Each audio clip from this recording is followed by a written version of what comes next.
Hello friends, welcome to the Exams Made Simple. So we are back with the PIB and AIR news for 4th April. और PIB AIR का जो compilation बनाया गया है जनवरी to मार्च का वो release हो गया है and it is available in और उसकी लिंक आपको कमेंट सेक्शन में और नीचे डिस्क्रिप्शन में मिल जाएगी. So if you want you can buy it from there and let's proceed now. तो सबसे पहले आज के क्वेश्चंस देख लेते हैं. First is you have to name some structural temples built by later Pallavas. ठीक है, स्ट्रक्चरल टेम्पल्स जो कि लेटर पल्लवास ने बनाए थे. तो जो एक बेसिक फैक्ट आपको बता देती हूँ अगर नहीं पता हो तो, कि पल्लवास के जो टेम्पल आर्किटेक्चर वो बहुत माना हुआ है और वो एक्चुअली में 3 स्टेजेस में था. जो फर्स्ट स्टेज थी वहाँ पे रॉक कट टेम्पल्स थे. जो सेकंड स्टेज थी उसमें उन्होंने रथास बनाए थे और थर्ड स्टेज में जो लेटर पल्लवास थे उन्होंने स्ट्रक्चरल टेम्पल्स बनाए थे. ओके, अब second question is where are Panch Pandav Ratha situated eight. Okay, तो ये भी पल्लवास नहीं बनाए थे, कहाँ पे सिचुएटेड है बताना है. Third question is who chairs the national crisis management committee as per the national policy on disaster management 2009. तो पहली बात तो याद रखनी है कि नेशनल पॉलिसी डिजास्टर मैनेजमेंट की 2009 की है और उसमें नेशनल क्राइसिस मैनेजमेंट कमेटी की बात की गई है. अब इसके हेड कौन होते हैं? Okay, fourth question is what do you understand by the term hot house earth. Okay, अब आज की न्यूज़ देख लेते हैं. तो first is South Korea will be the first country to launch 5G networks. वैसे कहा जा रहा है कि 5G जैसे इंडिया में भी जो है 2020 तक आ जाएगा, ऐसा एस्टिमेट लगाया जा रहा है. सो नाउ याद रखना साउथ कोरिया पहली कंट्री है जहाँ पे 5G नेटवर्क्स लॉन्च किए जा रहे हैं. और मोबाइल नेटवर्क की जनरेशन्स एक बार देख लेते हैं शॉर्ट में ही. तो जो फर्स्ट जनरेशन मोबाइल नेटवर्क्स थे they were reliant upon analog radio systems. This is the keyword. First generation mobile network analog radio systems थे, यानी कि यहाँ पे यूजर्स केवल फ़ोन कॉल्स कर सकते थे. दे कुडेंट सेंड और रिसीव टेक्स्ट मैसेजेस. और ये जो नेटवर्क था ये कब इंट्रोड्यूस हुआ था? 1979 में इन जापान. ओके, जापान में इंट्रोड्यूस हुआ था first generation network. Second generation 91 में आया था और ये डिजिटल सिग्नल पे चलता था और इसमें सिक्योरिटी और कैपेसिटी भी काफ़ी ज़्यादा इम्प्रूव हो गई थी. और यहाँ पे यूज़र्स जो थे अब SMS और MMS मैसेजेस सेंड करने लगे थे. बट वही था कि नेटवर्क इतना स्ट्रांग नहीं होने की वजह से SMS तो चले जाते थे but MMS were not that much delivered. Okay, फिर जब थर्ड जनरेशन आई तो इट रेवोल्यूशनाइज्ड मोबाइल कनेक्टिविटी. एकदम क्रांति आ गई कनेक्टिविटी और कैपेबिलिटीज़ में. और 2G के कंपैरिजन में 3G जो था वो काफ़ी ज़्यादा फास्टर था, नहीं अभी भी है, बहुत लोग अभी भी यूज़ करते हैं.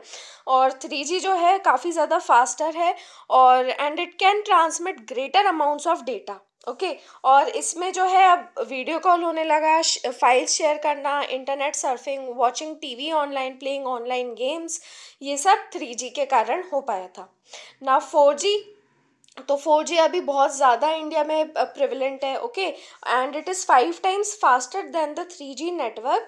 और थ्योरी मतलब ऐसा कहा जाता है कि जो 4G है उसमें 100 Mbps तक की स्पीड जाती है. मतलब वो जाती तो मुश्किल से 3-4 भी नहीं है. और मतलब in theory it is up to 100 Mbps. Okay, फिर 5G जो नेटवर्क है इसमें एक्सपर्ट्स क्लेम करते हैं that the network will change not just how we use our mobiles but how we connect our devices to the internet. तो जो बाकी devices हैं उनको भी इंटरनेट से कनेक्ट किया जा सकेगा. एंड इसमें स्पीड और कैपेसिटी तो बढ़ेगी ही. और इसमें न्यू IoT ट्रेंड्स यानी IoT is internet of thing trends आएंगे, जैसे connected cars, smart cities, IoT in the home and office. आपने कई ऐसे वीडियोज़ भी देखे होंगे कि just because the wifi of the house is on, तो जैसे ही कोई एंटर करता है, मतलब जिसका वो हाउस स्मार्ट हाउस टाइप का है, तो जैसे ही एंटर करता है तो लाइट्स ऑटोमेटिकली स्टार्ट हो जाती है. मतलब इस तरीके का पूरा इसको इंटरनेट ऑफ थिंग्स कहा जाता है. ओके, तो ये 5G के थ्रू बहुत पॉसिबल हो पाएगा। Now second news is that health ministry forms a solidarity human chain. Okay, तो ह्यूमन चेन क्या होती है, आपने देखा होगा जैसे कई लोग हाथ मिला के एक एक चेन बनाते हैं, एक जगह पे खड़े हो जाते हैं, तो वो ह्यूमन चेन होती है। तो ये किसने अभी की है, ministry of health and family welfare ने along with WHO, that is world health organization ने, and it is part of the world health day celebrations. और इट इज़ टू रीअफर्म, इसका मतलब इसका पर्पस क्या आता है सॉलिडेरिटी ह्यूमन चेन का, कि कमिटमेंट को रीअफर्म करना to bridging gaps and working collaboratively towards universal health coverage. ठीक है, तो यूनिवर्सल हेल्थ कवरेज की तरफ ही प्रोसीड करना। और इस बार की जो थीम भी है 2019 के वर्ल्ड हेल्थ डे की, वो है universal health coverage everyone everywhere. Okay, please remember, बहुत इंपॉर्टेंट डे रहता है universal health coverage everyone everywhere. और ये ग्लोबल हेल्थ अवेयरनेस डे होता है which is celebrated every year on 7 April. Okay, और इस साल वही उसका फोकस जो रहेगा वो इक्विटी एंड सॉलिडेरिटी, यानी सबको हर कहीं यूनिवर्सल कवरेज मिले।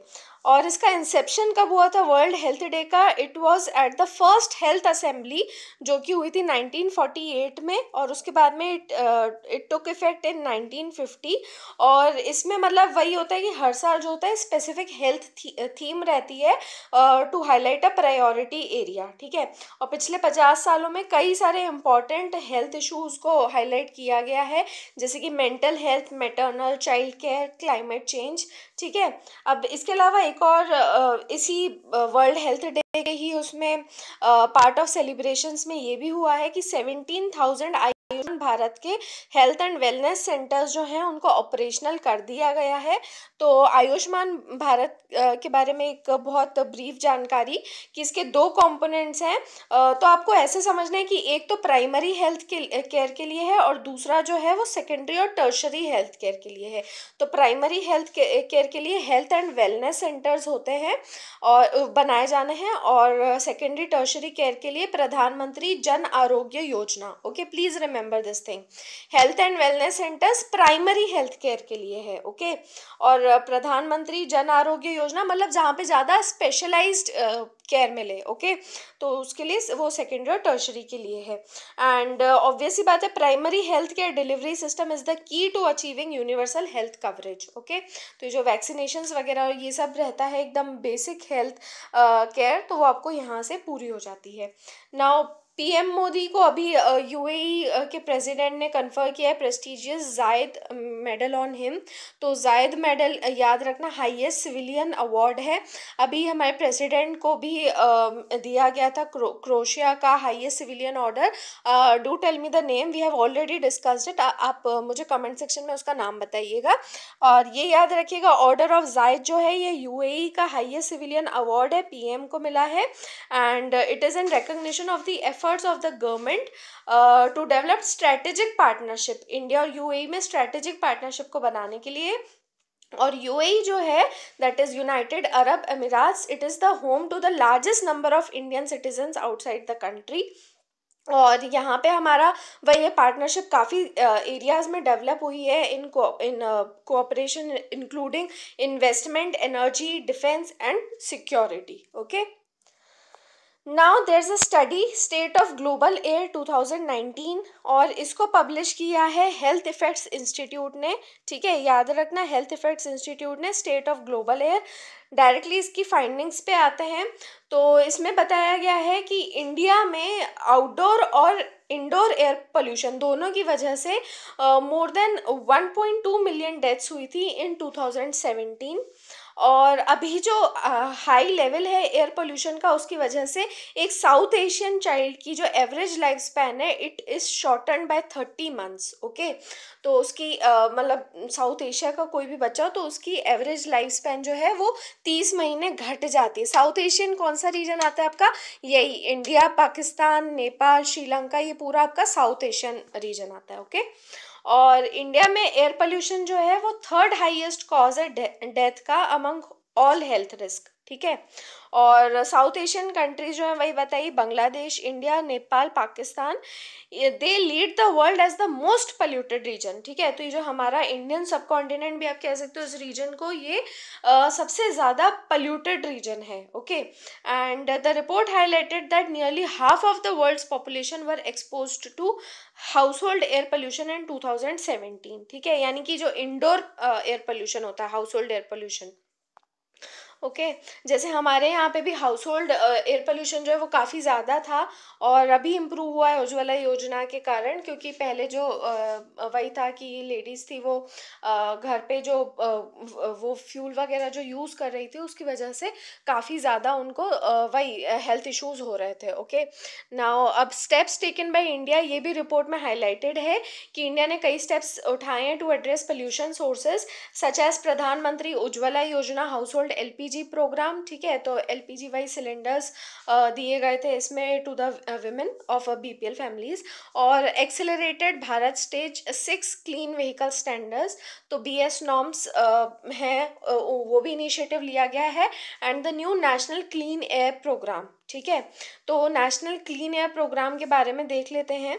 सो it is the latest initiative जो कि गवर्नमेंट ऑफ इंडिया ने उठाया है to create strategies air pollution के लेवल्स को कम करने के लिए at both regional and urban scale. Okay, और इसमें जो एम है it is to reduce the particulate matter, तो इसमें 2017 को 2017 को बेस ईयर लिया गया है, और पर्टिकुलेट मैटर दोनों PM10 एंड PM2.5 उसका पोल्यूशन जो है वो कम करना है by 20 to 30% in at least 102 cities by 2024। ठीक है, 2024 तक का टारगेट है कि 20 से 30% पोल्यूशन घटाना है एज कम्पेयर टू 2017, और ये एक 5 ईयर प्लान है। Okay. Now, Roadies and the NIIF have jointly set up a platform to invest in road projects in India.